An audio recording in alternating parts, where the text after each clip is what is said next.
आज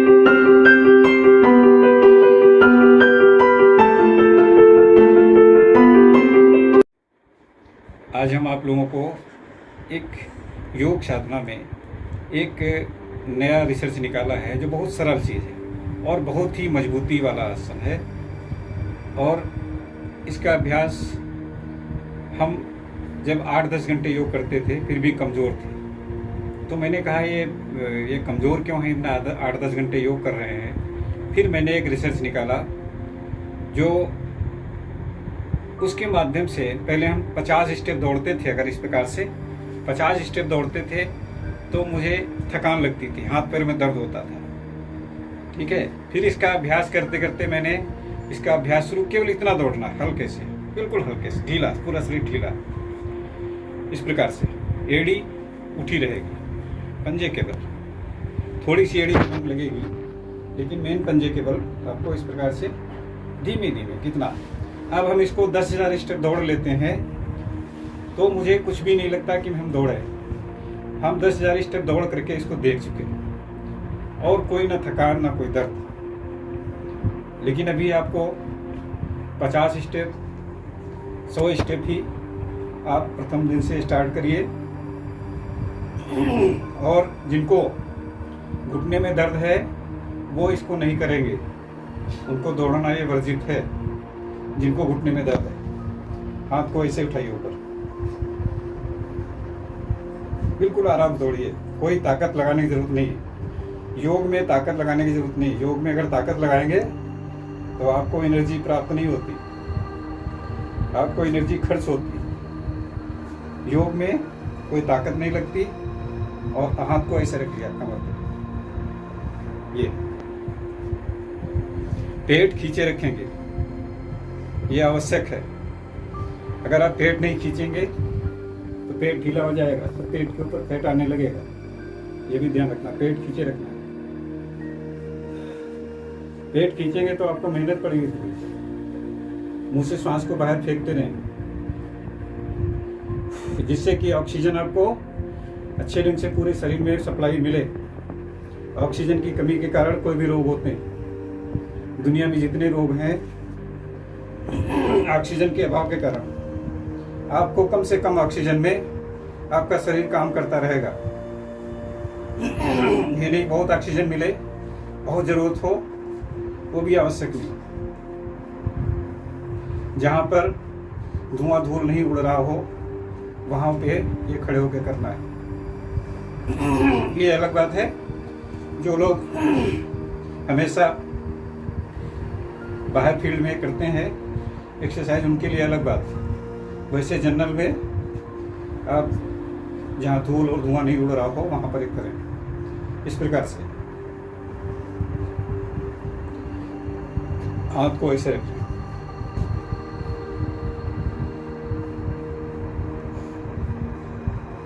हाथ को ऐसे रखें,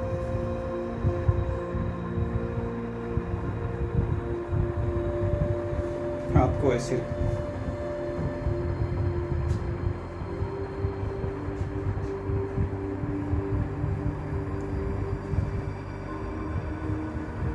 इस प्रकार से। ये नहाने के बाद करना है, ये बात ध्यान में रखना है। नहाने से पहले नहीं करना है। नहाने से पहले करेंगे तो आपको सब नुकसान हो जाएगा। इस बात को ध्यान में रखना है। आप करें योग या न करें, हमारा बताना कहना एक उत्तरदायित्व है। इस एक्सरसाइज को नहाने के बाद ही करना है। यदि आप नहाने से पहले करेंगे फिर उसके बाद नहाएंगे तो आपको एंकल जॉइंट्स, एड़ी में, पंजों में, कमर में दर्द अभी नहीं होगा तो 10-20 साल के बाद में स्टार्ट हो जाएगा। लोगों को योग से फायदा क्यों नहीं मिलता है? लोग बाद में नहाते हैं। हाथ को ऐसे रखें, हाथ सीधे रखिए। नहाने के बाद पहले टहल लेते हैं, उसके बाद नहाते हैं। इसीलिए सबको सब रोग है। 90% लोग रोगग्रस्त हैं। टहलने वाले से मैंने सर्वेक्षण किया, पूछा, मैंने यही देखा कि 90% कोई ना कोई लोग रोग लिए हैं। 10% लोगों को ऐसा दिखता है कि हाँ बिल्कुल ठीक है, परफेक्ट है। इसीलिए मैंने देखा, मैंने स्वयं भी प्रैक्टिस किया। हमने 2-3 महीने बिना नहाए योग को, पहले योग एक्सरसाइज कर लेते, फिर नहाते थे नदी में। लेकिन मैंने हटपुरों के किया, उसके बाद देखा कि ये टेक्निक ठीक नहीं है। इसीलिए तब से मैंने बताना शुरू कर दिया कि नहाने के बाद में ही अगर आप योग एक्सरसाइज करते हैं तो ज़्यादा लाभ मिलेगा, मतलब 100%। अगर ना सरल योग कोई कर रहे हैं, दौड़ने के अलावा कोई योग कर रहे हैं, तो आप 2-3 घंटे बाद नहाएं। 2.5-3 घंटे कम से कम होना चाहिए यदि आप और कोई एक्सरसाइज कर लें। लेकिन ये दौड़ने वाली एक्सरसाइज अगर करना है तो आपको नहाने के बाद ही करना है। ये बहुत आवश्यक है, ये ध्यान रखना है। लोगों को फायदा इसीलिए कम होता है कि बहुत से नियमों को ध्यान में नहीं रखते। लेकिन नहाने के बाद में आपका पूरा शरीर साफ सुथरा धुल जाता है। तो रोम छिद्र जितने हैं रोम, ये भी ऑक्सीजन लेते हैं और ऑक्सीजन पसीने के द्वारा, कार्बन डाइऑक्साइड के द्वारा बाहर निकलने की कोशिश करते हैं। लेकिन आपके रोम छिद्र सब साफ सुथरे धुले नहीं हैं, तो आपको रोग होना स्वाभाविक है। इसलिए साफ सुथरे रहना बहुत आवश्यक है। खाने पीने में आप शुद्ध सात्विक आहार के लिए बहुत आवश्यक नहीं कि तमाम प्रकार के एक साथ व्यंजन रख लिया।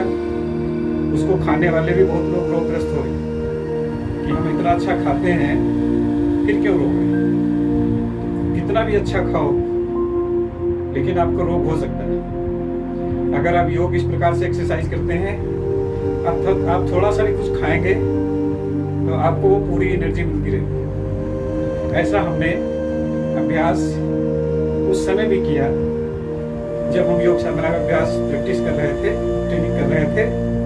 तभी मैंने देखा बहुत दिनों तक मैंने केवल नमक रोटी खाया। हमने कहते हैं केवल नमक रोटी खा के क्या होता है, तो कोई हमारे ऊपर दुष्प्रभाव नहीं पड़ा।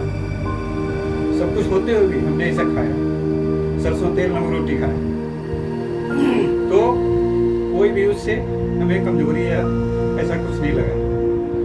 बहुत दिनों तक हमने केवल साग पत्ती खाया, फल साग पत्ती केवल खाया, हरी सब्जी केवल खाया। तो हरी सब्जी खाने से उतना वो नहीं मिला जितना नमक रोटी खाने से। हरी सब्जी ज़्यादा खा लिया तो ब्लड में फिर हरापन आने लगता है। इसीलिए लगातार बहुत, ये नहीं कि पालक खा लिया तो पालक ही खा रहे हैं रोज, फिर वो ब्लड में आने लगता है। इसलिए कोई चीज़ अधिक खाने की कोशिश नहीं करें। कम से कम चीज़, जो अच्छी चीज़ लग रही है उसको और कम खाएं, तभी आपको फायदा है। ये थोड़ा सा भी ज़्यादा खाएंगे तो पेट फिर और हीटिंग होने से फिर वो नुकसान करने का डर रहता है। इसलिए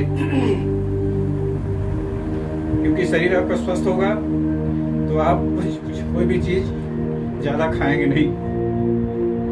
ठीक है, इस प्रकार से दौड़ना है। ये सब एक्सरसाइज करना है। जैसे हाथों को इस प्रकार से कर लिया, हाथ की उंगलियां ऐसे पर खींचिए, ऐसे हाथ ऐसे कर लिया।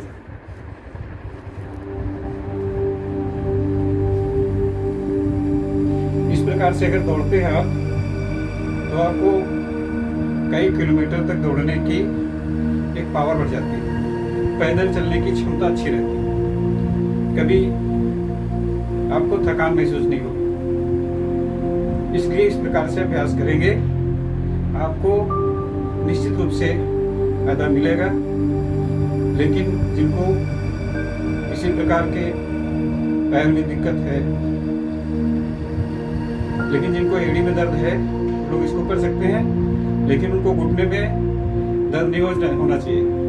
घुटने का ऑपरेशन हो वो लोग नहीं दौड़ेंगे, इस बात को ध्यान रखना है। हार्ट ट्रबल हो, हाई बीपी हो, लो बीपी हो, उनको भी इतना नहीं दौड़ना है। 10-5 स्टेप दौड़ सकते हैं, 10-20 स्टेप दौड़ लिया, 10 स्टेप दौड़ लिया, वो एक चल जाएगा। लेकिन हार्ट ट्रबल या हार्ट ऑपरेशन नहीं हो वो लोग दौड़ेंगे, उनका हार्ट ऑपरेशन है वो नहीं दौड़ेंगे। थोड़ी सावधानी ध्यान रखेंगे तभी जनमानस को फायदा होगा। ये विशेष तौर से बच्चों के लिए बहुत आवश्यक है। इन बच्चों को इस प्रकार से सभी विद्यालयों में केवल दौड़ने की प्रैक्टिस करा दें, आधा घंटा, और कुछ करने की जरूरत नहीं। इसी प्रकार से ये सब एक्सरसाइज, तो बच्चे कभी बीमार नहीं पड़ने पाएंगे, कभी भी कोई रोग नहीं आएगा। ये एक्सरसाइज सब एक्सरसाइज का एक, जिसको कहते हैं सबसे बड़ा पावरफुल एक्सरसाइज। इसके अलावा कुछ भी और एक्सरसाइज है, लेकिन वो शरीर को रिलैक्स कर देंगी और रोग मुक्त कर देंगी, लेकिन मजबूती इससे होगी। रोग मुक्त होना एक अलग बात है, लेकिन मजबूत हो। आपको हर अवस्था में आपके अंदर मजबूती होना चाहिए। कोई वजन चीज उठाना है, कहीं कुछ हार्ड वर्क है, तो उसमें आप कमजोर नहीं होने पाए, तब तो आप योग के और एक्सरसाइज और आप स्वस्थ हैं, फिट हैं, मजबूत हैं। धन्यवाद।